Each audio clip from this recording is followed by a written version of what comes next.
On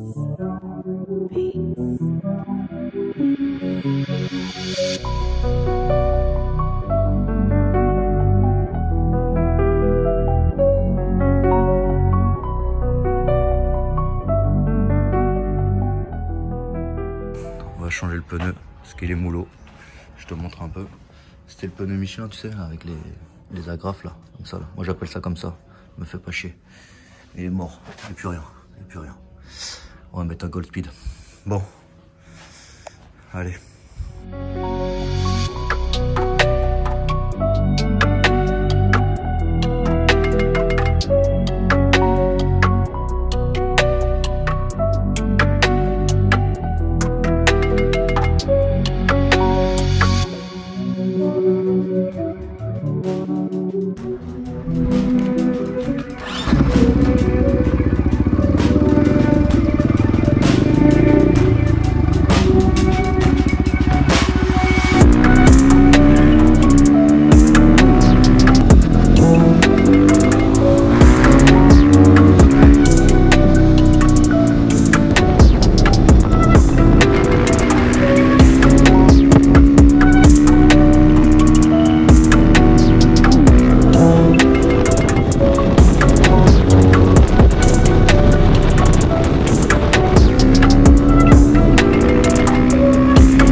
Bon bah le pneu est bon, il accroche, en plus aujourd'hui il fait beau, il fait chaud.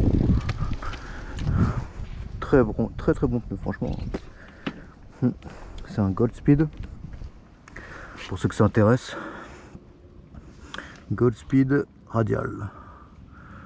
Ouais c'est ça, Gold Speed radial. Moi je vois rien d'autre, c'est écrit.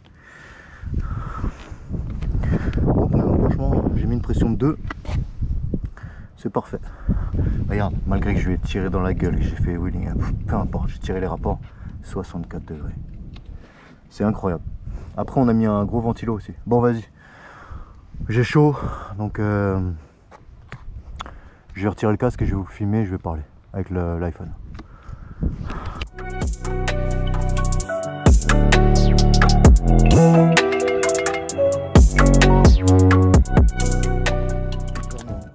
Vraiment chaud. Pourtant on est quel jour là? On est le vendredi 4 septembre. Ouais je me suis mis là, je suis bien là. Bon allez c'est parti. Je vous dis ce que je pense du 450. Je vous le montre. Et puis voilà. Donc, pour ceux qui le connaissent déjà, vous savez ce que c'est. Pour ceux qui viennent d'arriver ou qui découvrent maintenant la vidéo, on a un Husqvarna 450 FE de 2019. Putain regarde, faut que je parle, il faut qu'il y ait un putain d'avion. Mais putain mais... Vas-y je vais attendre. Husqvarna 450 FE de 2019. Qu'est-ce que je peux vous dire là-dessus? Ça fait maintenant 1 an que je roule avec, un peu plus d'1 an. On est en transmission, alors attends, parce que je m'étais renseigné, je crois que je suis en pignon 13 et couronne 50. Vitesse de pointe, je suis à 196, on avait vérifié ça je crois avec une MT-07. Ouais c'est ça, MT-07, ou même je crois que c'était le R1 d'Alan. Ensuite, donc on a une ligne FMF complète. Non, n'importe quoi, on a juste la cartouche. Avec ça, c'est déjà 541 €. Ça, c'est la ligne d'origine. On a rajouté donc un ventilateur, putain, un thermomètre. Là, tu vois, c'est monté, hein, puis tout à l'heure je me suis arrêté. Là, moi j'ai pas, comme j'ai pas l'aimant sur mon disque. Ah putain, je me suis bouillé sur le radiateur. On a, je crois que j'ai 65 heures, un truc comme ça, fais voir. Combien j'ai? Allez là. 65, oh putain, quelle mémoire. Bref, donc 65 heures. J'ai fait une vidange à peu près tous les 10, 12, allez, on va dire, allez, on va faire une moyenne, allez, je vais être sympa, je vais faire 15 heures pour pas faire le mec trop. Donc une vidange toutes les 15 heures. Là d'ailleurs, la prochaine c'est maintenant, là je dois la faire à 70, je crois. Donc la dernière fois j'ai pété mon compteur, hein, c'est la seule truc qu'il y a eu. Sur cette moto, honnêtement, j'ai eu aucun souci. Et je dis bien aucun souci. Ah si, un seul. Ça a été la maladie comme sur les 701, c'était le récepteur d'embrayage, voilà. Juste le joint qui avait lâché. Voilà. Sinon, aucun souci. Voilà. Après, c'est une question d'entretien aussi, je pense. Bon, là, on a changé le pneu. Il était temps parce qu'il était mort. Bon, après, l'aspect esthétique, vous la connaissez. Donc, moi, je vais vous dire ce que j'en pense, moi.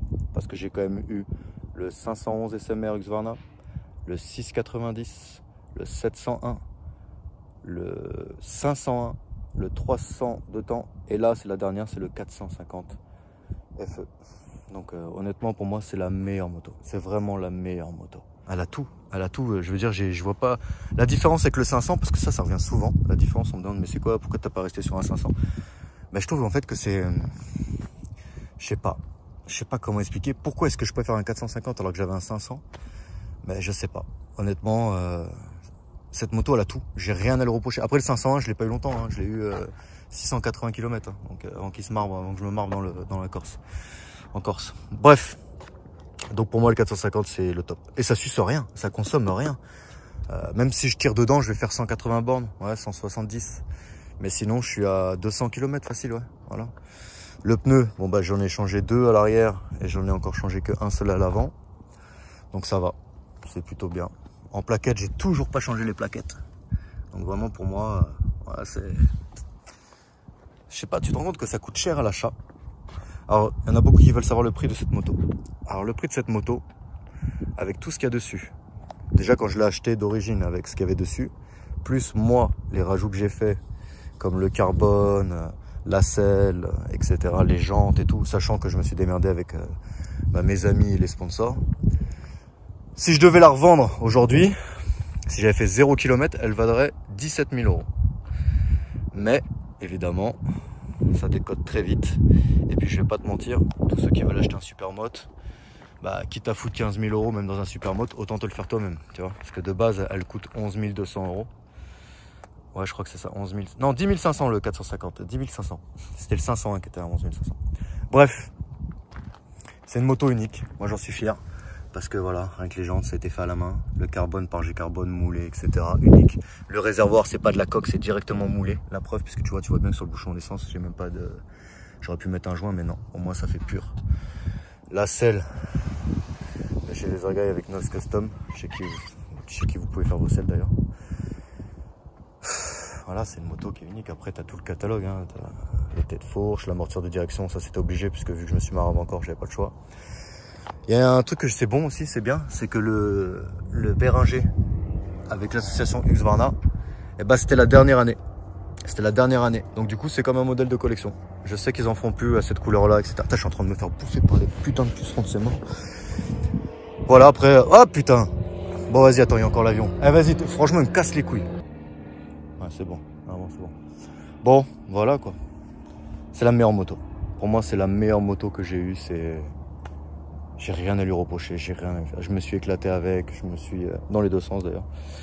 J'ai progressé avec. Le fait que ce soit une injection aussi, tu sais, ça se joue à la... Vraiment au millimètre près, dans la poignée. Et ça, c'est appréciable. Ça, c'est vraiment appréciable. Voilà. J'ai rien à dire d'autre. Hein. Elle est magnifique, cette bécane. Magnifique. C'est un truc que je voulais parler une bonne fois pour toutes, parce que j'ai beaucoup le sujet qui revient. C'est comment tu fais, bitume, pour rouler sans plaque. Alors, je vais te montrer comment je fais pour rouler sans plaque. Moi, j'ai retiré mon support. Tu vois, j'ai retiré mon support et du coup, bah, j'ai pas de plaque. Voilà. Alors, rouler sans plaque, Bah moi c'est pour un point de vue esthétique, c'est un point de vue qu'aussi si on se fait filmer sur certaines parties par des gens qui aiment bien quand on lève, etc. Bah voilà, j'ai pas envie d'être sur les réseaux de ma plaque. Et puis de toute façon, voilà, c'est soit quand tu croises les flics comme moi j'ai fait la dernière fois, bah tu t'arrêtes, tu portes tes couilles. Soit t'as pas envie parce que t'es pressé, tu chasses, mais t'assumes. Voilà. Donc comment je fais? Bah j'ai juste retiré mon support de plaque et puis bah je roule. Voilà. Point. Ma moto elle est assurée, donc je m'en fous. L'essentiel c'est que si jamais je percute quelqu'un ou qu'on me percute, eh ben j'ai les loves pour payer les gens ou pour me payer les frais d'hospitalisation. C'est tout. Voilà. C'est tout, hein. J'ai fait le tour, hein. Honnêtement. J'ai fait le tour. Putain il fait chaud, hein. Je te jure il fait chaud. On est en Lorraine, hein. On est en Lorraine, hein. Voilà. Pour ceux qui pensent que je roule sans protection, non. J'ai toujours ma dorsale. Toujours. Le minimum quoi. Au moins le dos. Le dos, les gants, le casque. Et je vous rappelle qu'en France on n'est pas du tout obligé de porter une dorsale. Voilà. Je me suis marbré. Je me protège comme j'en ai envie. Chacun est libre de faire ce qui lui plaît et ce qu'il en veut. Moi j'estime que pour moi ça suffit. Le monde n'est pas juste. Mais les valeurs morales s'imposent à tous les êtres humains. Ce n'est pas parce qu'on dirige qu'on est supérieur. Et ceux qui sont dirigés ne sont pas inférieurs. Le monde n'appartient pas aux riches, ni même aux puissants. Il appartient aux hommes de cœur.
Quoi que nous fassions, ils nous voient.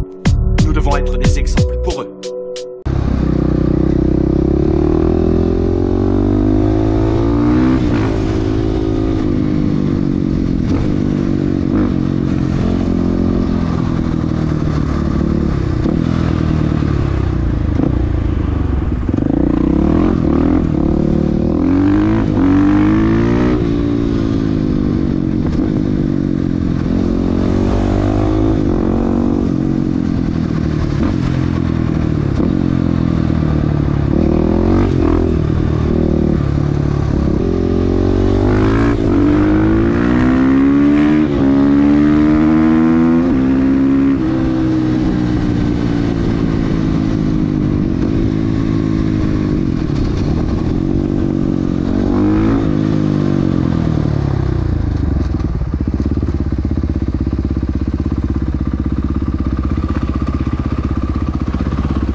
Je finis de me désaltérer et je vous montre la nouveauté.